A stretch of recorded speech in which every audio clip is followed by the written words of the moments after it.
always, this is an interactive show and would love to read your thoughts and your comments. The WhatsApp number to send your messages to is 0809 440 981. You can also tweet at Smooth981. We're streaming the show live on our YouTube as well. You can post comments on there. Just search for Smooth981.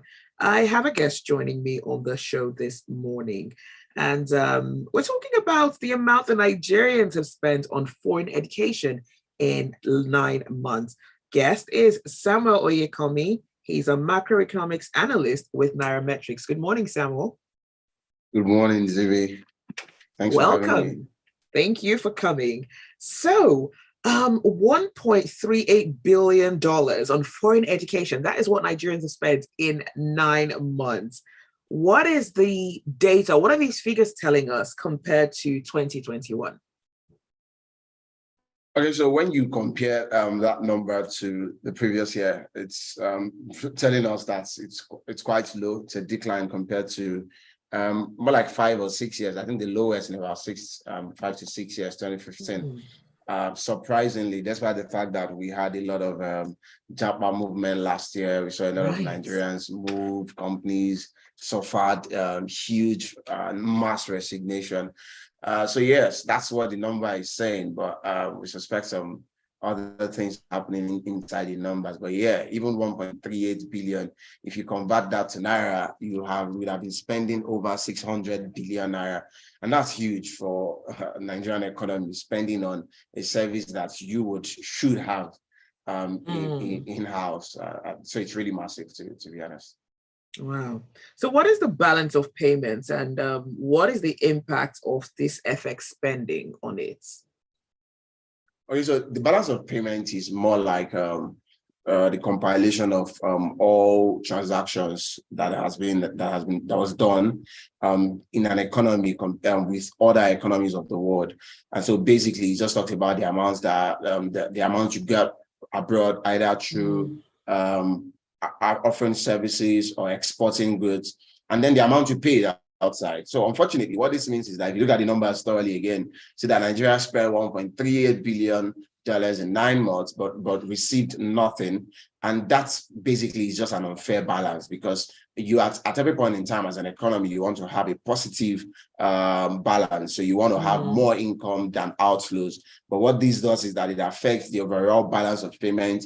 It affects the overall current account position, and that's not good for a number of things. Be it FX reserve, it's not good for the exchange rate. It's not good for the economy too as a whole, and it speaks a lot to the level of education. If the giant of Africa, the largest Black population on the continent, and supposed to be the largest economy on the African continent, cannot as much as attract just $1.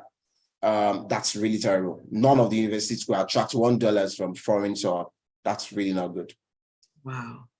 I mean, we know how this Japa wave has been going. In fact, I just saw a friend who posted a new picture in a new country, and I'm like, ooh, he joined the wave.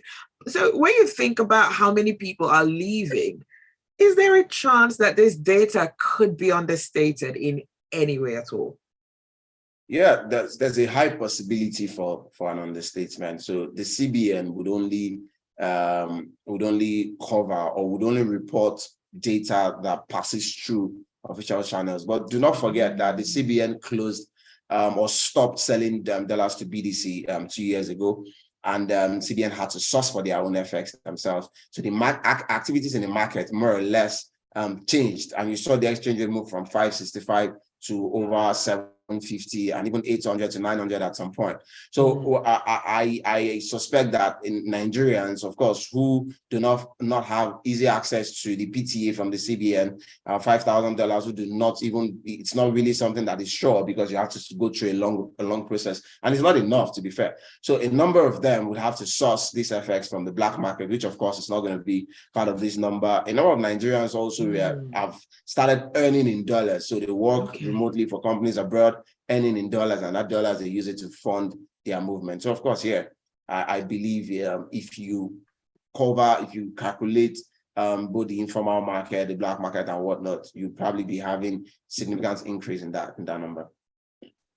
Clement says, does this figure include online courses that people pay ranging from a few of those online platforms to distance learning?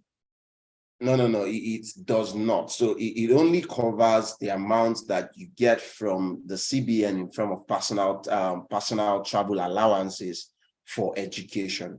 So it does not. So of course, if you have to put all those ones into account, I know a number of Nigerians have had to do a lot of online courses in order to upskill themselves in their economy. So yes, that would have been even more increases, but this is just for PTAs.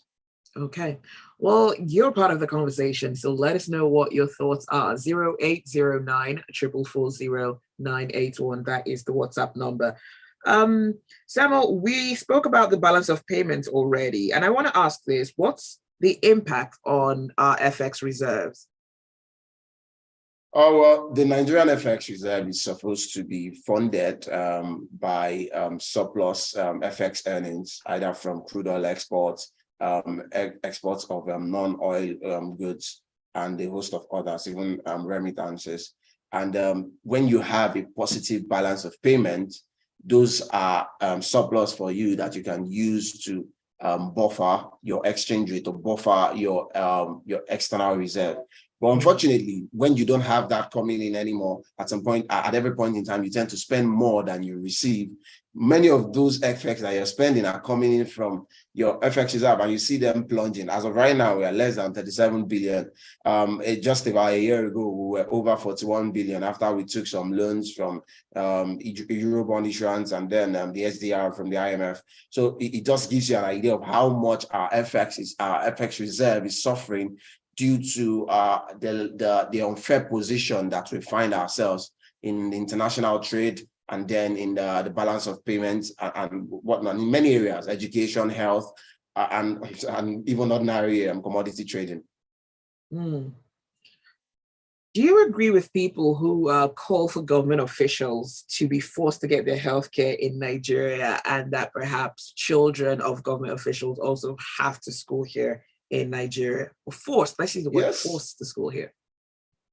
Okay, to be honest, I do not think it should even be something that they force them, but however, now I think they should be part of the process. They made the process. They're the ones who have ensured that these important sectors of the economy do not function at par. Our educational system is nowhere to reckon with. Health system is not good. Well, to be fair, the amount that we are spending abroad now for healthcare has drastically reduced. Well, that is thanks to Mr. COVID. But it is still a cause of worry that a number of Nigerians always at every point in time when they have cold, because they are the elite group, run away abroad to take care of themselves. And that's not fine, because they are the ones who created the system, and they should also participate here. A number of when you talk to medical practitioners in Nigeria, they tell you the state of the health sector, it's something that's not very friendly, if I would say. So coming back to this figure, how can we turn this outflow around? Okay, turning it around is just trying to work on those areas of the economy. I think looking at those numbers, that's why whenever you want to make any decision, any policy, for example, like presidential candidates, whatever you want to do as a manifesto, as an economic direction, should be based on numbers. So I would expect government to look at these numbers and look at the areas where we keep spending abroad and we do not receive anything. It gives you an idea that those areas are not doing well. So why are Nigerians running abroad for foreign education? One of them will be the fact that they do not see the Nigerian educational system as standard. They do not say they also do not have the confidence that when you study here in Nigeria, you get a job. The Nigerian economy is also not seen healthy for young Nigerians or businesses. So they always want to travel abroad, and education is a very good route for them to do that. When you look at this stuff, you'll be able to understand why, and then work on ensuring that this area of the economy is working very well. to incentivize Nigerians to stay. Because at the end of the day, as much as we're recording capital flight, we are also recording huge intellectual flights. And that's why you see the labor market suffer hugely for it last year. And a number of them are still suffering right now because, of course, the gap is not something you can just fill with a twinkle of an eye or a snap of a finger. It has to still go through some processes. So businesses are suffering. Every reasonable government should look at this number, should look at the health sector, look at the trade, look at other services where we spend abroad and try to work on those areas. And then you see some level of confidence in the Nigerian economy. All right, we're talking about the amount that Nigerians are spending on education, or they've spent in the past 9 months. Well, you can also catch the live stream on YouTube and post comments on there. Just search for us on YouTube. It's Smooth981. You can also send messages via WhatsApp. The number is 0809 444 981. And you can also tweet at Smooth981. My guest this morning is Samuel Oyekanmi. He's a macroeconomics analyst with Nairametrics. Samuel, when it comes to education, it's something that has come up, right, as the biggest way to repel weaponization of poverty in the upcoming elections. How do you think this can be done? Definitely. So look at the Nigerian economy and the amounts that we have been budgeting for education in the past various administrations.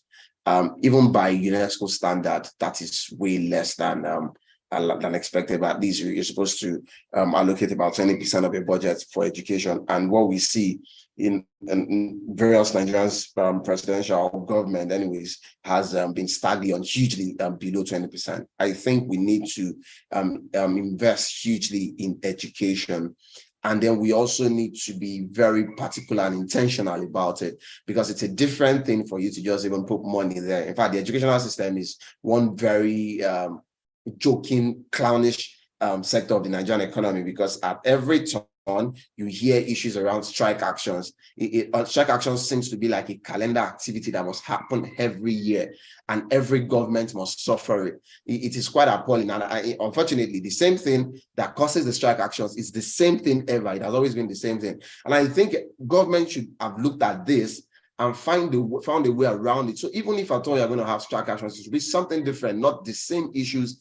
Since 1999, the same issues. We want you to allocate more money to us. We want you to increase our salary. You have not paid our salaries for this period. It's exactly the same thing. So government should look at the educational system, do a lot of reform in that sector. If you want to privatize some of those things, well, fine, if that's the best choice. But you really need to do something that helps drive some level of growth and sustainability in that sector, because it's quite critical. If you do not improve the education, it means that the young generations are at risk of being ignorant. You are at risk of having high poverty rate, because when the educational level is not as good, and Nigerians will also run away to other countries. And you really do not want that, even if it comes in benefit in terms of remittances. But what about the fact that Nigerians are also helping driving growth in other economies when they would have been doing that here? So education is some sector that government should really put attention, invest, make the economy attractive to foreign investors to also want to put their monies in the Nigerian educational system. We've got about 30 seconds, but I can't let you leave without asking this. What do you think about the school curriculums, though? Do you think they're up to standard? Well, as someone who also attended Nigerian university, Nigerian schools, I think we really need to do a lot more in that regard. We are not bad, but we are not where we ought to be. Many of those things are extinct. When you see, you go to class sometimes and your lecturer brings his notes that he used in studying 30 years ago to teach you in the class in the 21st century. And you tend to wonder, you're in a class where your lecturer has no field experience about what he or she is teaching. Is just giving you theories based on what he learned 30 years ago that had been modified by many other scientists and theorists. It just gives you an idea of how backward that system is. So there needs to be a reform, a big restructure in that area. We really need to upscale our curriculum at the primary, secondary. I see a lot of that happening in basic terms in secondary and primary levels. We need to also move that to higher institutions too.